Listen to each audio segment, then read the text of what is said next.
G'day guys, lesson number 3, volume and pairing price action with volume. So previously we've learned basic candlestick charts in the first lesson. Second one was more theory behind fundamental analysis and technical analysis and timeframes. And today we're going to use a bit of that timeframes, but it's more volume, which is, if you've noticed those bars at the bottom of the graphs that I've been showing, that's volume. So we're going to explain that and we're going to work on how to interpret it, to understand it. Okay, firstly, volume is the amount of buying and selling that has occurred within the given candlestick time frame. Yeah? So the bigger the volume bar, the more buying and selling. It's not just one or the other. There are advanced stuff that show you the splits, but don't worry about that. I don't even use it, to be honest. I like to just do volume, like the combined buying and selling in that time period. Okay, how active is the market? How active are the investors and the traders? The color of the volume bar is determined by price action. So that means that at the end of the time period, if the volume bar is green, it means that the price action, the graph, that means that it has closed higher than it's open. So the price has gone up and it's a green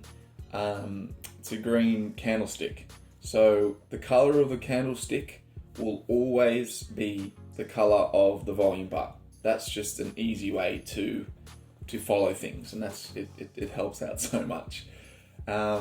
Okay, so if the volume bar is red, it means that the price has decreased in that time period, which means that the sellers have outperformed the buyers. Just means that there's been more selling going on than buying, and that's why the price has been pushed down. Yeah, so let's have a quick look at the bottom. This is all, stop it, not again. This is all volume, all of this, yeah? So as you can see, some are big, some are small, some are green, some are red. If we zoom in, here we go. See, we've got little greens, we've got little volume. That is not always the case. There isn't a correlation between the size of the candlesticks and the volume. That's why volume's so good to use, because you can have the smallest candles be huge volume. Here, look at this fella. Smallest body on the candle, huge volume. Like, there's no correlation, which is great because that means it tells us more information, yeah? And then if we have a look, red, green. See, it's always the same color. It just means that it's a bit easier to follow because the brain can trick you. If you're on a slight angle, you can like think that's a straight line. No, it's just easier. You can pick up patterns in the color formation here, and then it just matches it down here. It's super easy. Okay, so that's all volume bars, and this whole video is how to incorporate the volume bars with the price action to get some information. Yeah, so this is the first technical analysis technique that I think people should learn, and it's pretty close to the first one I learned. It's pretty important. Okay, so how do we use volume? It's pretty simple. Hang on, I've already said that. So we want to pair a strong candle with a larger volume bar than its previous competing color. So I'll quickly show you what that means and then jump back to the slides. What we're looking for, we want a strong candle, which, if you remember, a strong candle means like this is a strong red, that the body, the rectangle or the square that's created, is much bigger than the wick that's created, yeah? And even better if it doesn't have a wick on the starting side, that's even better. Like, that's a pretty...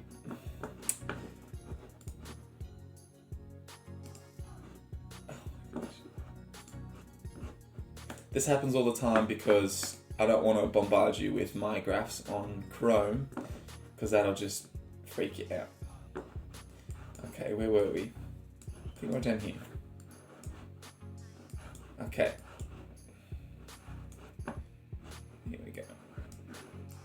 So yeah, strong red, like quite large ones. Over here, that's a strong green. Strong green. See that? Just the bodies are way bigger than the wicks that are created, yeah? Super simple. So, what we're looking for, we want to see that a strong candle has formed, and we want that volume of that candle to be bigger than the last competing color. So if we have a strong green candle with strong green volume, we want the volume to be bigger than the most recent red volume. Okay, so to wrap your head around that, let's have a quick look. So we're in a bit of a downer, down, down. Here, that's called an indecisive candle. It has great volume, but that's not enough information, yeah? We need a bit more. So we keep moving along. I wouldn't enter a trade there. You don't know what's gonna happen. Red, another indecisive, and here we go. So this fella here, that's a strong green candle because remember the body is bigger than the wick. And on top of that, if we zoom in a bit more,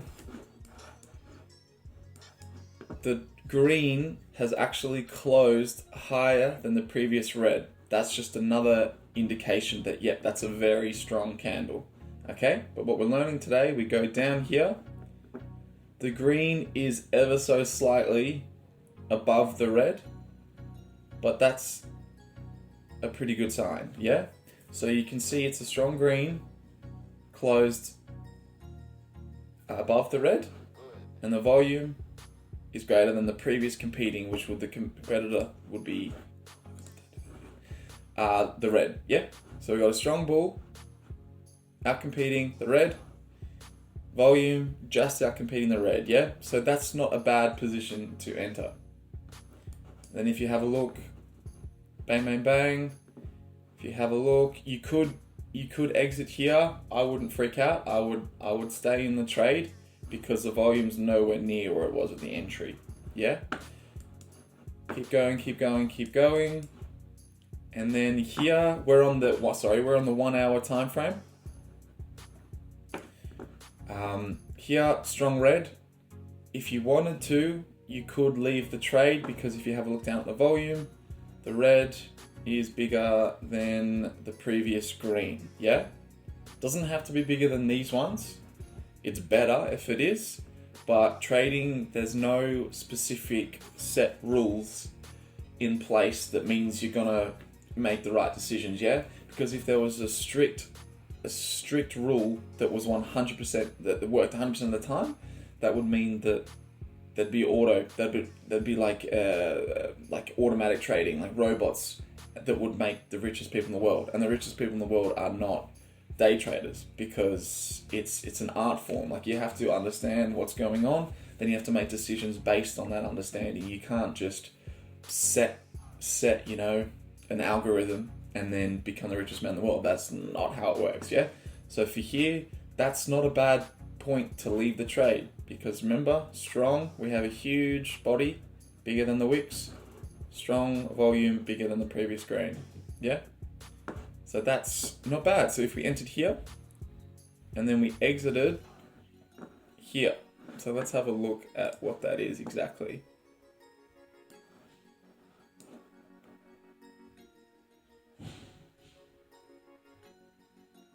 Perfect, there you go. So in 1, 2, 3, 4, 5, 6, 7, probably in a day's worth or so, if you did this just spot trading, you bought and sold as the market goes without any leverage, you could have gotten 1.44%, which is not bad because the yearly average for trading and investing is 8 to 9%. So if you did that, hypothetically, that's 1.44 for a day or two work. Like, well done, awesome. Then on the flip side, going down, there's a thing called selling short, which is a bit more advanced. That's a future video. But day traders, the biggest perk of it is we can make money by the market going up and down. So it's a concept for another video, but that can be an entry for a trade hoping to go down, yeah? So if we entered here and then exited here, we can still make money going down. But that's technical analysis, day trading. Let's save that for a later time, yeah? If we keep going along, wait for the next opportunity. That's a strong green candle, but the volume's not bigger. So I'd be like, you could enter, but no, I wouldn't. I would wait. That's a huge wick, no good, but the volume's bigger. So again, you decide. You need more information than this. Yeah, this is just one technique out of so many, and this is the most basic technique to understand trading. Yeah, but if you were to wait to this one, there is a body. There are wicks, but it's a very strong body. The buyers are winning. They're outperforming the sellers. The volume is quite lovely. It's way bigger than the previous red and pretty much the group of reds previously. That's a very good sign. So if you entered here and you just waited a couple hours, that's part of trading. You go down and you trust your entries. And let's see what happens.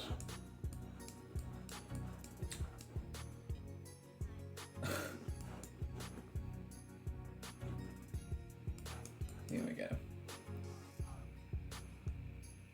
Okay, we entered here, and we're going to write it up, and then the first exit point would be when the volume is bigger. That's a pretty strong red, stronger volume to the previous green, so you could exit the trade here, yeah? So what would that give you?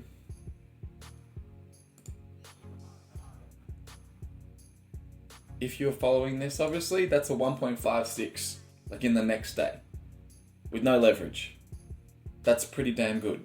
That's really good. So you're at 1.56 plus what was the last one? 1.5 or something? So you're at a 3% increase just by the 1 hour chart, which means that the clock turns over. It's 7, 8, 9 p.m. Simple. You just whack TradingView on your phone. You have a look at volume, look at this. Yeah, that's a pretty good entry. I'm going to enter. I'm going to exit. I'm going to enter. I'm going to exit. It's not much, it's not hard work. Yeah, it's not hard work, especially if you have a broker with low fees, which lets you do this and still make very, very nice profit. Yeah. So the market's kind of not quite consolidating. It's uncertain here. Here we are, a red, strong red volume, bigger than the previous green, bigger than the group of greens previously. That's another strong indication. Look, price goes down. Get to here, and this is exactly what I wanted. So this is like a fake out signal, yeah? So one technique, like I said, will not work 100% of the time. So this is a really strong green, really strong volume, yeah? But then look what happens. No good. It goes down. It'll eventually come back up, but that'll test your psychology as an investor and a trader if you can hold out. So that's 1, 2, 3, 4, 5, 6, 7, 8, 9, 10. So that's 2 days. 2 days until here before we break even again, yeah? It's up to you. You could sell for a small loss. That's fine. But this is just part of trading. You're not going to hit it every time, but the beautiful thing is using this information paired with other information that I'm going to teach you, we will have a greater probability and a higher chance of understanding that, ooh, that's kind of a bit of a fake out candle. The volume and the price action is confirming that, but there's other things that aren't confirming it. I'm going to hold off and wait. Yeah, and that's just part of the game. Yeah, keep going along. Nothing really going on here, small increases, but nothing huge. We get to here, there's strong candle, not so strong. I honestly, if we zoom into this one, it's small, but then have a look at our rules. Strong green candle, even better if it closes above the previous red. See, it's way higher, all that room. That's beautiful, that's a great bull candle. If you go down to the volume was higher than the previous red. And the second one, that one, disregard that because that was a few hours ago. That information is not as valuable as the most previous one. So it's always the one to the left the previous candle, that's the most informative candle, yeah? So high volume, strong green, closed above here, strong, we're looking up, things are looking really nice. All the way to here. This is a red candle with huge volume, but it's an indecisive candle, yeah? Green, red. We get to here, there's the first red. Here, bigger volume again, but another indecisive candle. If you have the nerve, you can hold off, because then look what happens. We keep going. So if you entered a trade, where are we?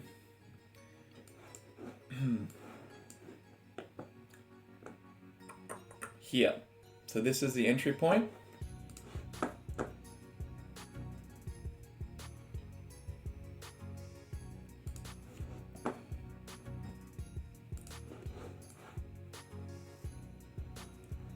Okay, here we go.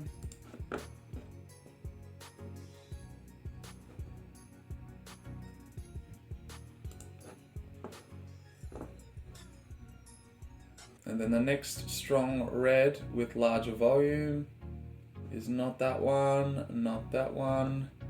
It's over here, this one here.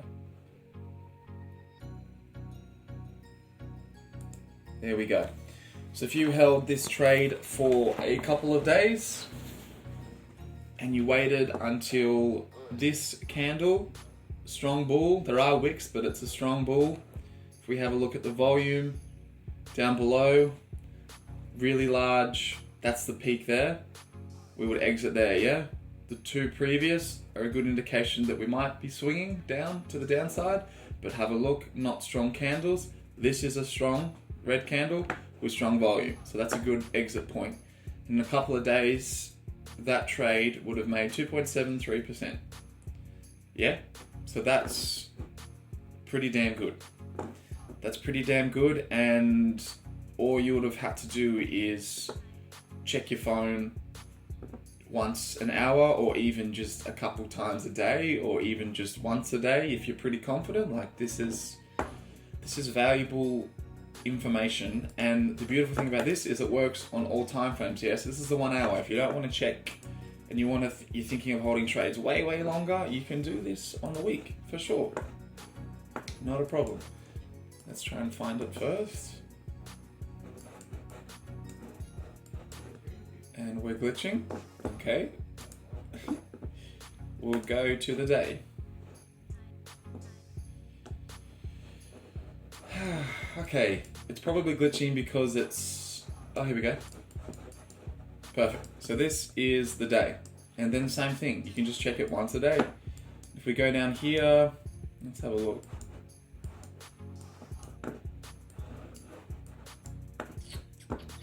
Downtrend, downtrend, downtrend.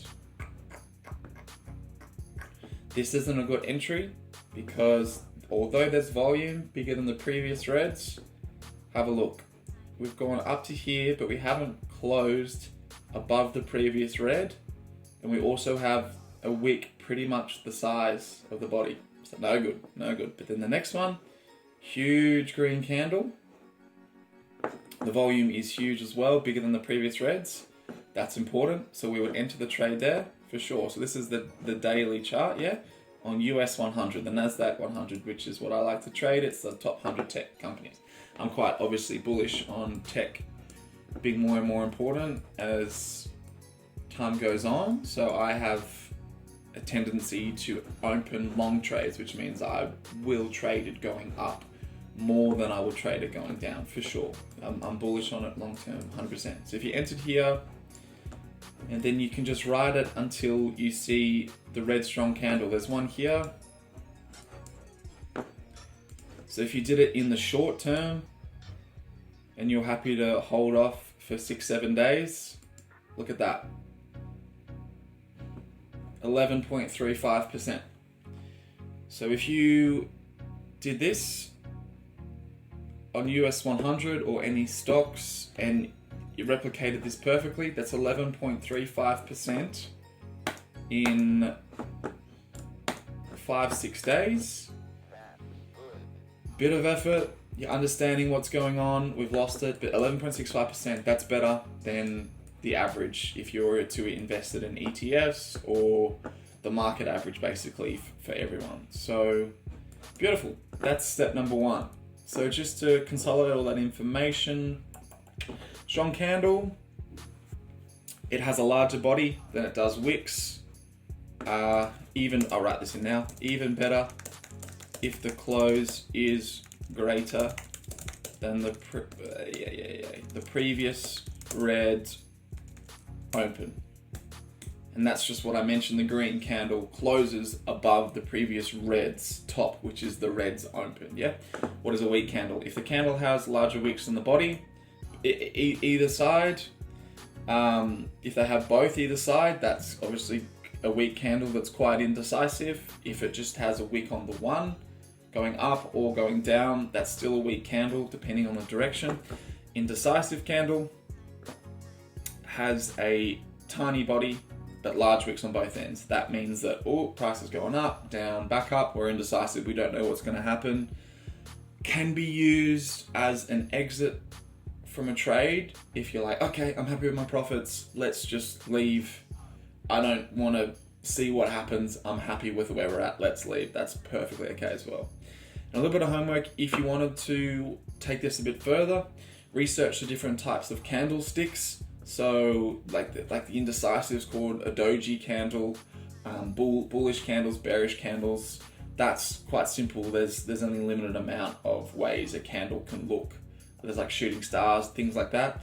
But the fun one is research into different types of candlestick patterns. And I will do a video eventually, that'll be a longer one. But candlestick patterns means how does a small group of candles, what information can we gather from the patterns that are created in 2, 3, 4 candles. Mainly 2, 3, 4.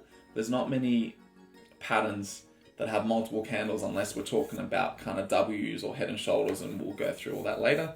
But that's a bit of homework if you want to get a jump start. I will cover all that eventually. But this was quite a bit, and this is really important to pair the volume with the price action. It's step one of many techniques that you can incorporate to create your own strategy or to understand the markets, really. So that's what investing is. It's building as many edges as you can over fellow investors. Yeah, so this is the first technique in our toolbox. We're going to keep building and building and building until we have a greater understanding, which means we can make better informed decisions with higher probabilities of success. And that's the name of the game. You want to increase your probability of success, and you want to decrease, your risk. So I may as well throw this in. I have all my charts on the other one. I have 3. I just like doing 3 at a time. It's enough for my brain to comprehend. But just to show you, this is where we will eventually get to, yeah? So this is Ethereum. This looks like an absolute mess, doesn't it? But that's okay, we'll get there. These lines and squigglies, they all tell me different things, and it helps me understand price action and volume bars. Like, that's step one, yeah? And we're just gonna, over time, slowly build on the graphs, and if you don't like a certain strategy or system, don't use it. That's fine. If you're skeptical, that's fine. Don't use it. That's okay. But these are the ones that work for me, and I've had success with them, so I'm just gonna keep doing it, and I'm gonna keep perfecting them and understanding them better and better, because the more you have is not necessarily better. Like, we can get rid of a whole bunch of these. Yeah, so if we get rid of all these are just lines that I've put in manually for certain points. Like, I just exited a trade last night on Ethereum overnight. I entered down here. It was a sneaky 1500 or so on my FTMO evaluation, which I'll get into later what that is. That's a prop firm that gives you a funded account once you've passed the evaluation stage. So I exited at blue automatically, and that hit at 5 AM or something. My time's down below. That's not Australian times, that's UTC +2. That's just the timing of FTMO because they have a few rules, and if you want to stick to the rules, it's easier just to trade on their timeline, not on our time in Australia. So look at that, I'm really happy. It hit my take profit, it went up and down, cool. But yeah, you can get information from just these three. If you want less than that, you just hide them, that's fine. So the next one is probably the next tool we're going to use, I reckon, will be the RSI. And there's a thing called divergence, which is another concept for your toolbox that'll make your decisions better. So that's about it for this video. Signing out, and I'll see you guys for video 4.